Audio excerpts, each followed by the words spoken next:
So let's start the approximate operator derivation. So as we have already seen कि हमारा ये जो formula है वो है सेकंड डेरिवेटिव का यूजिंग फाइनाइट डिफरेंस मेथड। तो यहाँ पे जो डेल्टा एक्स है, डेल्टा एक्स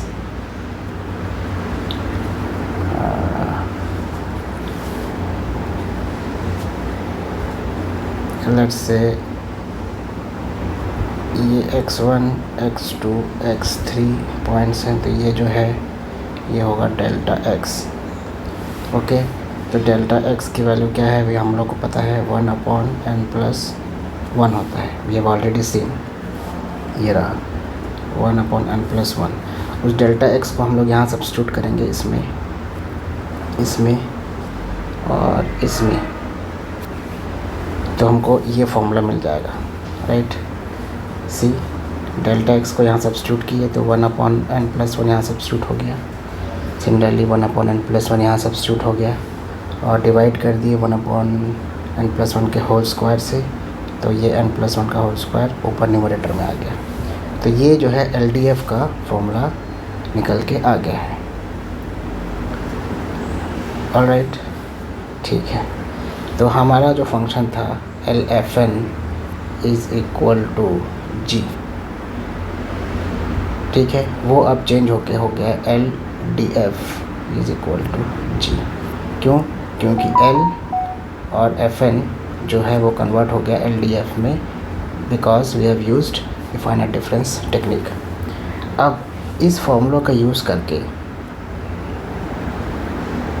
ये जो LMN और GM, LMN और GM का जो फॉर्मूला दिया हुआ है ये हम लोग निकाल सकते हैं बाय हैंड, और फिर इसका यूज़ करके भी हम लोग मैटलैब में प्लॉट करके देखेंगे, ठीक है। But this is for the sake of doing.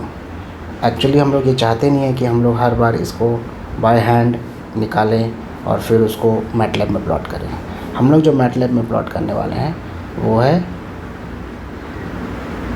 Triangle as basis and pulse as testing, WM, sorry ये WM है, टेस्टिंग।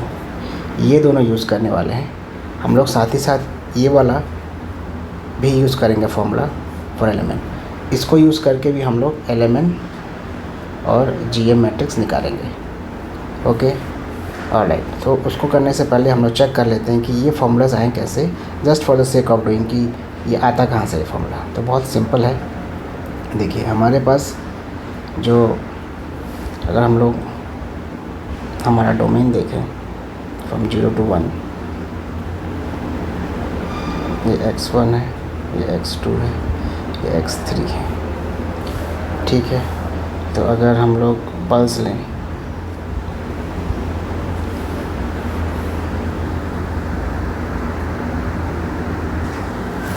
ओके, तो एक नया फ्रेश पेज ले लेता हूँ, इसमें मैं आपको समझाता हूँ।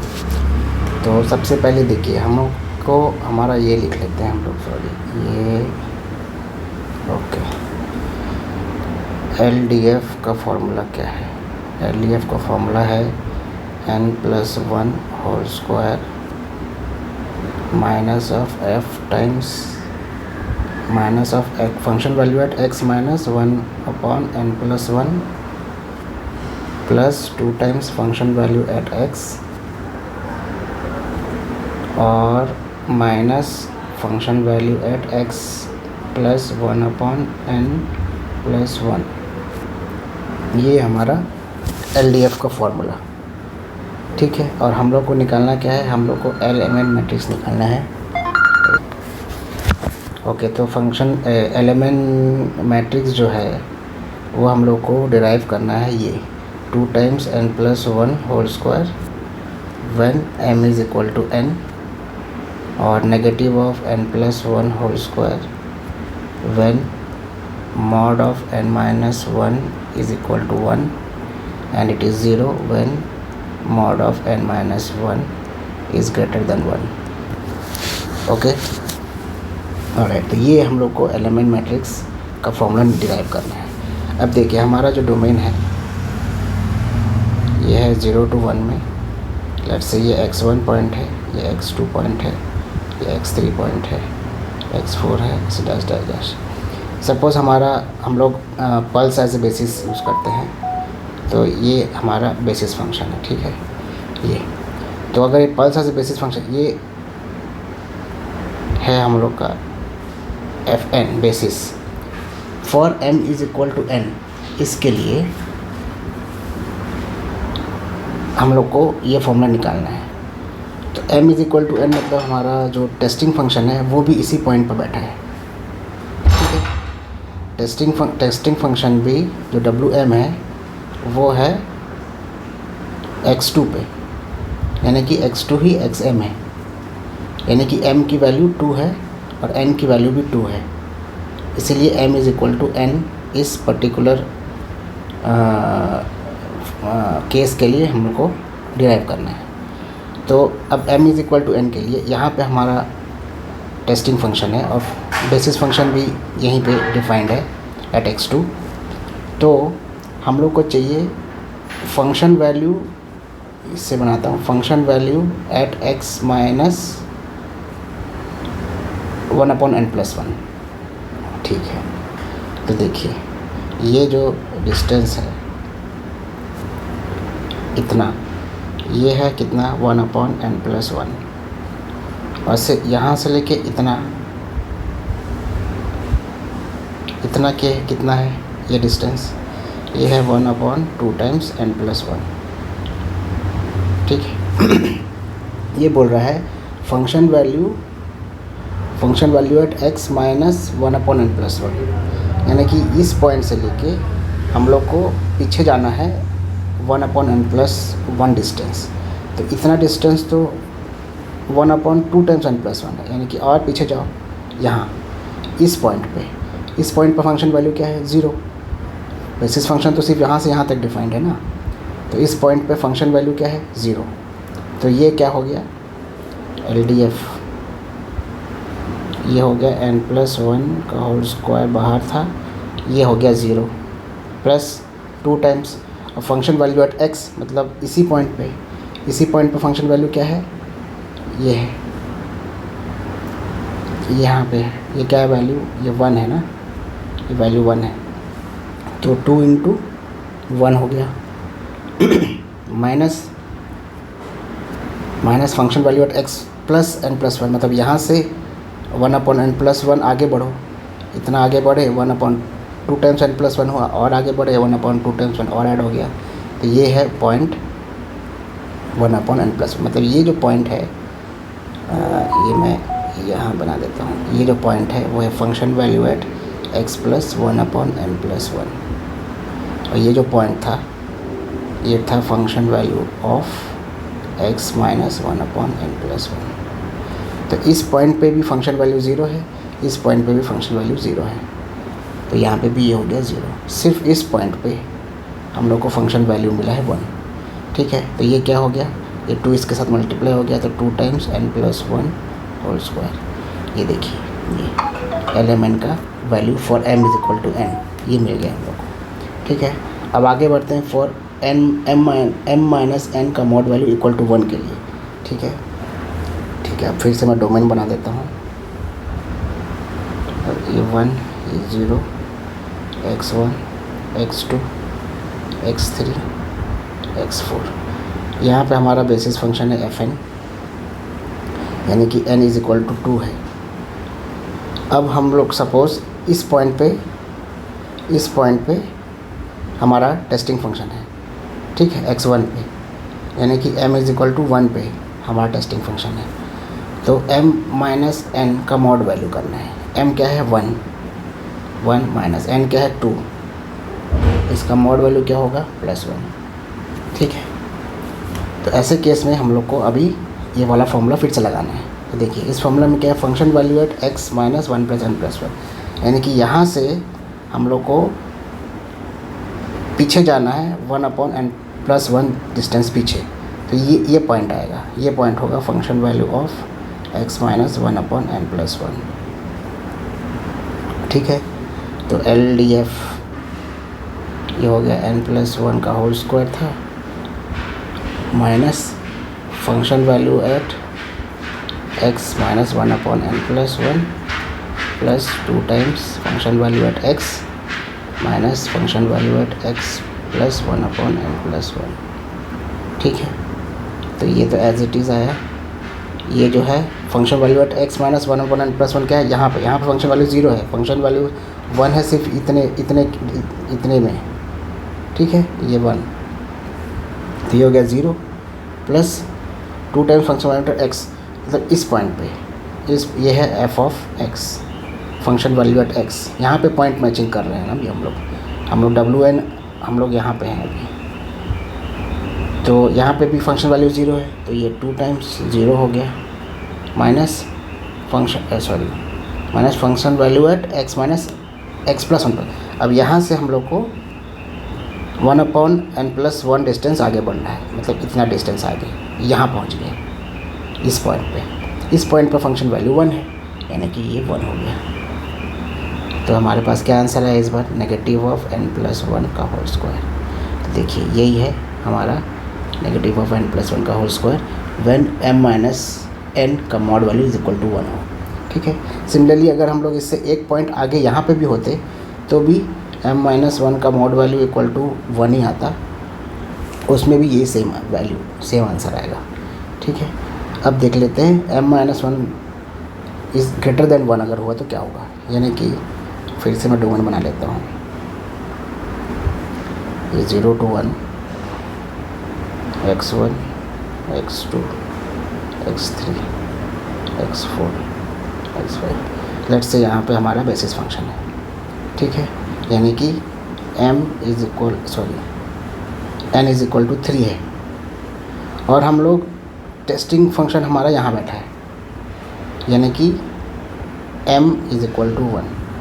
समझे, m माइनस n का मॉड वैल्यू क्या होगा इस बार, 1 माइनस 3 का मॉड, यानी कि 2 इज़ ग्रेटर देन 1 है। समझ में आया, यानी कि m माइनस 1 का मॉड वैल्यू अगर ग्रेटर देन 1 हुआ तो उस केस में हमको LDF का क्या वैल्यू आएगा। देखिए LDF का वैल्यू n प्लस 1 का whole square whole multiplied by function value at x minus 1 upon n plus 1 plus 2 times, या नेगेटिव है, function value at x minus function value at x plus 1 upon n plus 1। तो function value at x minus n plus 1, यहाँ से पीछे जाए इस point पे यहाँ पे फंक्शन वैल्यू क्या है, function value at x minus 1 upon n plus 1 है। यहाँ पे फंक्शन वैल्यू 0 है, यानी कि n प्लस 1 का होल स्क्वायर, ये 0 हो गया, प्लस यहाँ से फंक्शन वैल्यू एट fx, यानी कि ये यहाँ पे फंक्शन वैल्यू एट fx है, फंक्शन वैल्यू एट x1, तो ये भी हो गया 2 इंटू 0, फंक्शन वैल्यू 0 है। अब यहाँ से आगे बढ़े, यहाँ पे आए, ये है function value at x plus 1 upon n plus 1। ठीक है, ये भी 0 है, 0, यानी कि पूरा एंटायरली ये 0 हो गया, यानी कि जब भी m माइनस 1 का मॉड वैल्यू ग्रेटर देन 1 हुआ तो उसकी वैल्यू 0 होने वाली है। वही चीज़ यहाँ पे लिखा है, देखिए m माइनस 1 ग्रेटर देन 1 हुआ उसका एब्सोल्यूट वैल्यू, तो उसकी वैल्यू 0 आएगी।